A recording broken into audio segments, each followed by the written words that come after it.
and I'd like to turn the audience's attention to the final stretch of our presentation. We have Susan Solinsky, the co-founder and chief growth officer of Ellipsis Health, who's going to be interviewing Meg Columbia-Walsh of Amazon Web Services. And I think Meg's just coming on now. But Susan, if you're there, I'd like to say congratulations to you and the folks at Ellipsis Health on your recent win at the Accenture Innovation Challenge. I'd love you to maybe speak a little bit about that and your experience there while we wait for Meg to come on. Oh, thank you, Jerry. I really appreciate it. So Accenture does this amazing challenge for startups every year, and we were lucky enough to be one of a cohort of 8 amazing companies that are really changing the trajectory of health. And we pitched on Tuesday. And one of the special things about Accenture is that they allow startups to speak to leaders that are both in the payer and provider world. So it was a chance not only for us to share our story, but also to get feedback. And we really appreciated it. So a lot of fun. And Jerry, as Meg, I see Meg is here now, and I'm so excited, Meg, to have you here. We are going to have an incredible conversation about why female leaders matter in health. And Meg, I might ask if you would start off, please, and just give us a brief background on yourself to frame the conversation. Hi, you bet. Can you hear me okay? Yes, perfectly. Okay, good. Because I was not in at first. So I'm sorry. Yeah, that's okay. So I am a Columbia alumni, so I want to put a pitch in for Stan and the crew. And I am a 34-year healthcare, health tech, and serial entrepreneur. I think that is the thing that's most important to me, is being a successful female exited entrepreneur. I have built and sold 4 companies to the Fortune 200 in the health tech and regular technology space, and participated as the founder of the first commercial website for consumers, CBS Health Watch, and I took that public. So a rare female CEO and founder participating and executing an IPO. So that is really important. And in between, I have basically landed in the niche of when a new technology comes out, and I've done it with social, mobile, and recently AI, I start a company and go teach my clients how to use it, how it's going to affect them. And then when it gets off the ground, usually when they're just starting to think about it, I sell it into a bigger organization and help run it for them, and then move on either to a startup or, in the case most recently, building a AI company in marketing transformation, working with pharma and CPG. I built that on top of AWS. I was AWS's customer, and now I'm internally working in the healthcare group. So people question, my sales and switching, but all of actually the changes in my resume are very methodical, from, building, sale, doing it for big corporate, doing it again. That's wonderful. Well, thank you so much for paving the way. I mean, I think it's just incredible, and really, we're very honored to have you here today. Well, I wonder if you could tell our audience a little bit about why it's important to have female leaders in the healthcare space. Yeah.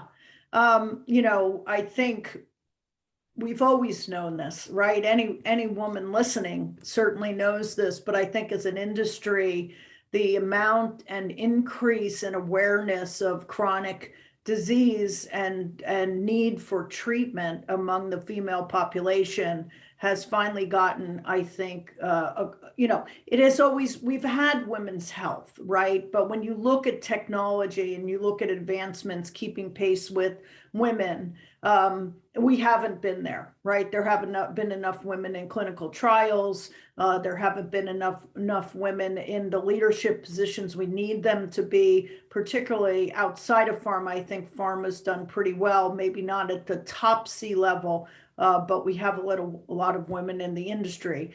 But all of that is to say, any female leader who is standing as an advocate, activist, and proponent to make sure that women are represented as the builders, as the product makers, as the technologists, as well as the leaders in pharma, but also that we are building tools and necessary applications to serve specifically the women's health issues and providing the necessary treatment. So I think it's an ecosystem answer, right? I have to be standing here to motivate some young girl to go into STEM, but I also have to be standing here to say to a technology company I'm working for, come on, we need to focus more on these solutions. I have to be a founder myself to help create those solutions. So I think we cannot serve women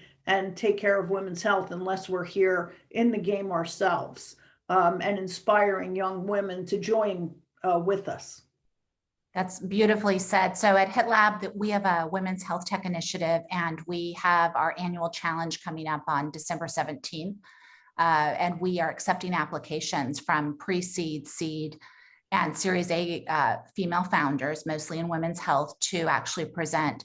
And I think we think a lot about the future of women's health and where things are going. And I'd love to have your thoughts on that as well, because I think that will really motivate some of the female founders that are in the audience listening.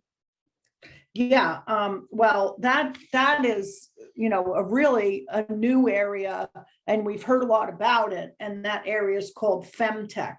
There are over 200 startups, and so what does femtech mean? First of all, these are organizations specifically starting, technology companies or applications for treatment for that female audience, whether it is, menopause, menstruation, pregnancy, whatever the subject is specifically targeted to women. We have over 200 startups, and that is taking part of a $9 billion marketplace, right? And they're just a small percentage of that now. But they're specifically starting and focusing on that. I love that number 200, right? If you consider that 5 will make it to the big levels, or 10 maybe, right? A lot of startups start out and they'll merge or they won't make it, that, we get bigger numbers making it. But just that there's so many in the game, again, just starts the conversation. It also starts it with the funders. We have a very antiquated and biased funding system in private equity and venture capital, in seed funding. Even the women focused funds, I have found in my experience, are very much the traditional model, still very biased, even if it's women, because these are women who were trained in a very specific system that women aren't used to pitching to. And so, when I look at that, and I love that you're doing it for women, because I do think sometimes we need to be separated, because I think there's education along with just funding that needs to happen. It's kind of like, I'm going to give an example that's going to seem out of context, but it's not. I think it's very important. So when Take Your Daughters to Work Day was first formed, and I was on that board years and years ago, it was based on research out of Harvard that said as women became teenagers, and I have twins, I have the petri dish here, male and female twins, as they become around 13 or so, teachers start to talk to women about different things than they talk to boys. Boys see great possibility and they're built up for their futures, and women are talked to about fashion or looks or etc. Well, that is real. And so that day was designed in order to give women a chance to go to work and see the possibilities. What happened? It's called Take Your Kids to Work Day. But the boys were already getting that education and advantage, etc. Right? And so there's a great parallel in this story. And I tell this story and I feel very firmly about it. Should have stayed Take Your Daughters to Work Day, because still in 2021, though the boys are getting that push into STEM and that push into technology and those options open, and women still aren't at the place we need them to be in equality when it talks about technology. So when you look at the ecosystem that and the kind of event you're creating, it is critical that women are there talking to women and helping them understand the unique needs and the biases they're going to face that I still face. So I told you my background in the beginning. If I was a male with that record of exiting and an IPO, the VCs would just say, here's $20 million, Mark, go, what's your next idea?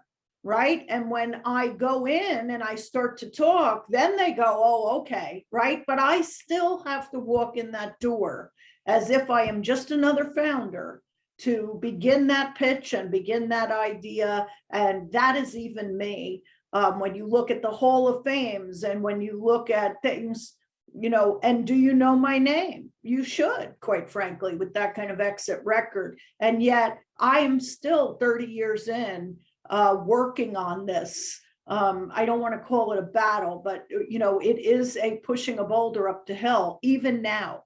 And so I am passionate, as you are, that these events are well attended, that we tell the women that it's possible and the girls that it is possible, that you can go into this. And I think when you look on the technology side, big tech and so forth, we have a lot more women joining the ranks. Our college graduates are 50% female engineers. That is going to have a ripple effect, because in corporations and in big tech, they're saying and raising their hand to say, we want solutions that are helping women. We want to help women and fund women. We want more women here promoted and awarded and recognized. So it's happening.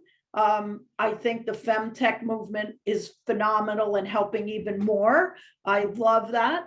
And I think the daunting statistics that, you know, we are looking at in women's health and so forth, we have something too that's altruistic. We need to do this to help improve, especially in developing countries, the health and wellness of women who would drive a lot of those societies. I so appreciate that, Meg. I mean, I think these are wise words. And, you know, we always think about that only 3% of US digital health deals since 2011 have focused on women's health, and only 2% of US funding actually goes to female founders. So we still have work to do. And I think you've given people a lot of inspiration today. So thank you so much for joining us. And Jerry, thank you for giving us this opportunity. Yes, thank you. And thank you to Stan and Jerry. Appreciate it. And thank you, Susan. Great to talk to you. Appreciate it. Thank you so much. And Jerry, over to you. Thank you, Susan. Thank you, Meg, for coming on. Really, really important discussion there. And I think that's going to really open up some further discussion down the line. You know, really wonderful to have you both on. Susan, again, thank you for coming in and stepping in to interview Meg, and your continuing support to the Women's Health Tech Initiative at HitLab, of course. And that gives me a nice segue into talking about the Women's Health Tech Wednesdays. That is one of the upcoming events at HitLab. Please join us on October 6th at 11:30 a.m. Eastern Daylight Time, where we'll be having Julia Monfrini-Peave, partner at Pace Healthcare Capital, speaking with our Women's Health Tech Wednesday host, Nina Joshi. It'll be, I'm sure, a very riveting conversation from her side. And just to reiterate what Susan mentioned in the segment just prior, that the Women's Health Tech Initiative Challenge call for applications is open. So please do feel free to share that and to apply if you have a innovation in femtech that needs looking at. And that's all going to culminate in the challenge pitch day on December 17th at 1 o'clock Eastern Standard Time. You can find all information on that in the chat box or visit hitlab.org/WHT. And just two more upcoming events that I want to point out. It's been really wonderful having all of the speakers and all the interviewers on today. Expect more of that at our next symposium in October 21st. Again, same time, at 11 a.m. to 2 p.m. Eastern Standard Time. This time looking at the digital health and human rights side of health tech. So that's going to be an equally terrific segments and conversation to that end. So please check that out on our website and do register. The event site is up. And lastly, the Columbia Business School cohorts are currently running. It's the last day of the September cohorts right now. That Stan is wrapping up, but the October one is just around the corner. It'll be digital health strategy, smart investing in digital health. And you can also find information on that on the HitLab website, as well as the chat box as well. So really, really wonderful to have everybody on. Again, I'd like to just shout out all of our sponsors and also all of the people who made the event possible over here. So of course, Aperture, Metadata, Remember Stuff, Live Care, Medosity, Curio, HealthX Solutions, and Goodwin. And again, another shout out to all of the folks that made this possible on the HitLab side, Maddie Lazar, Kevin Stoll, Jess Jamie, and Rachel Fredman. And that just leaves me to thank everybody for coming. Hopefully everybody had some great insights to take away. And it was, again, wonderful hosting everybody. And hopefully you'll all join us again in October and future HitLab events, of course. So it's just left for me to say, stay safe out there. Hope everyone remains healthy. And to quote one of my favorite movie characters, good morning, good afternoon, good evening, and good night.